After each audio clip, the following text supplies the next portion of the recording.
നമസ്കാരം, ഞാൻ ഡോക്ടർ കീർത്തി സുരേഷ്.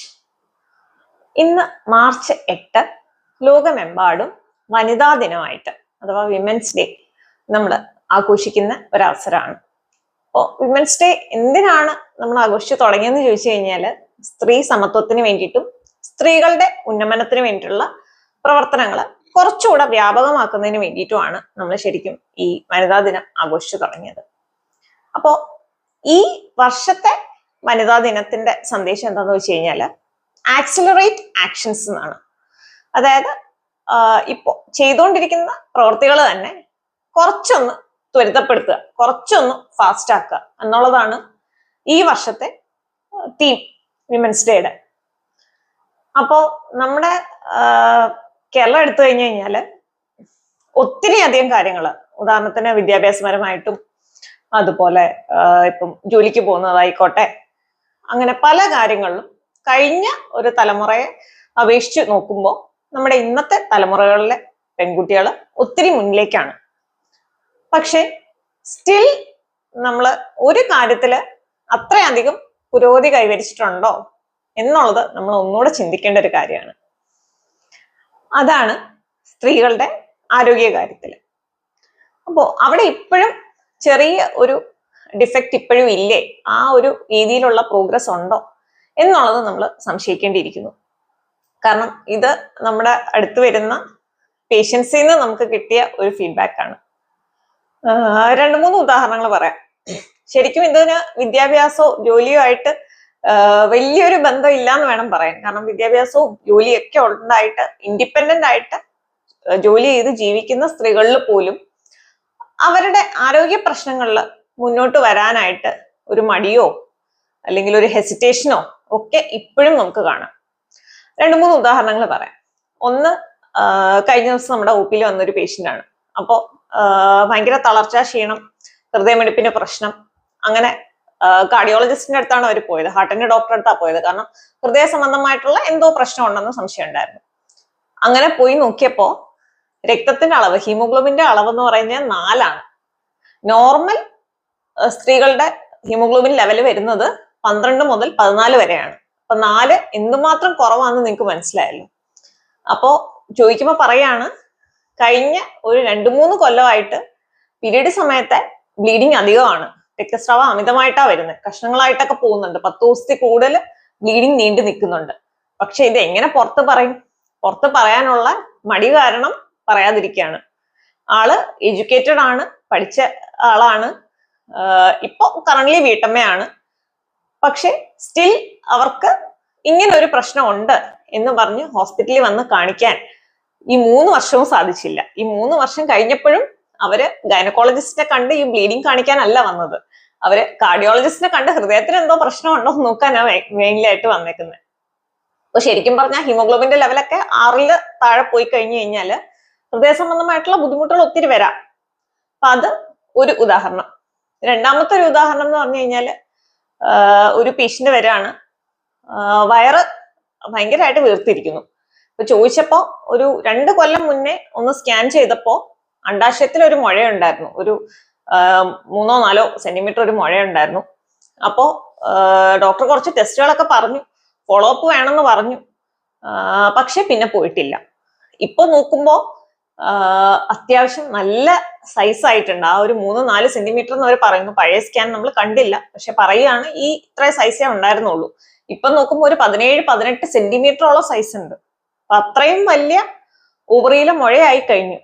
അത് ക്യാൻസറിനുള്ള സാധ്യത അതിനകത്തുണ്ട്. ഇത്രയും വലിപ്പമുള്ള 5 സെന്റിമീറ്റർ മേളിലുള്ള മുഴകൾക്കൊക്കെ ഒരു ക്യാൻസറിന്റെ സാധ്യതയുണ്ട്. അന്ന് ആ ചെറിയ സിസ്റ്റ് കണ്ടപ്പോ അവരോട് ഫോളോ അപ്പിന് പറഞ്ഞിരുന്നതാണ്, 6 മാസം കഴിഞ്ഞ് ഒന്നുകൂടെ സ്കാൻ നോക്കണം, വലിപ്പം കൂടുന്നുണ്ടോ നോക്കണം, അങ്ങനെയാണെങ്കിൽ ചികിത്സ എടുക്കണം, വേറെ കുറച്ച് ടെസ്റ്റുകളും പറഞ്ഞതാണ്. ഇത് ക്യാൻസർ പോലത്തെ ആയിട്ട് വളരാൻ സാധ്യതയുണ്ടോ, ക്യാൻസറിന്റെ എന്തെങ്കിലും ലക്ഷണങ്ങളുണ്ടോ എന്നുള്ള കണ്ടുപിടിക്കാനുള്ള ടെസ്റ്റുകൾ അന്നേ പറഞ്ഞതാണ്.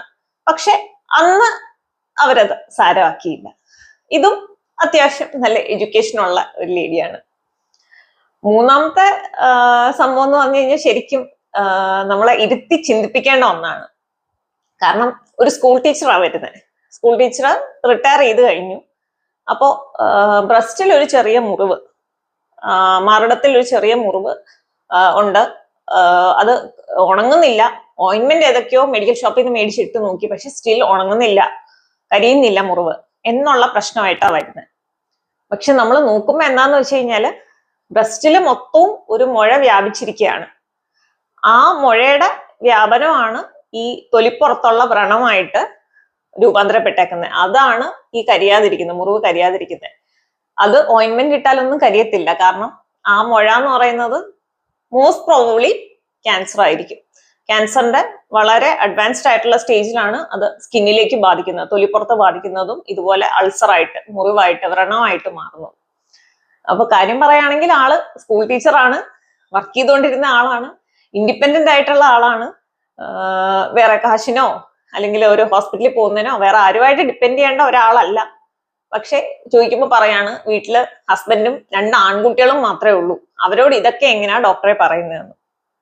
അപ്പോ അതാ ഞാൻ പറയുന്നത്, ഇത്രയധികം 100% ലിറ്ററസി എന്ന് പറയുന്ന കേരളത്തിലെ ഇത്രയധികം പെൺകുട്ടികള് ഉന്നത വിദ്യാഭ്യാസവും ജോലിയൊക്കെ നേടുന്ന ഈ കേരളത്തിലും ഇതുപോലുള്ള സ്ത്രീകൾ ഇപ്പോഴും ഉണ്ട്.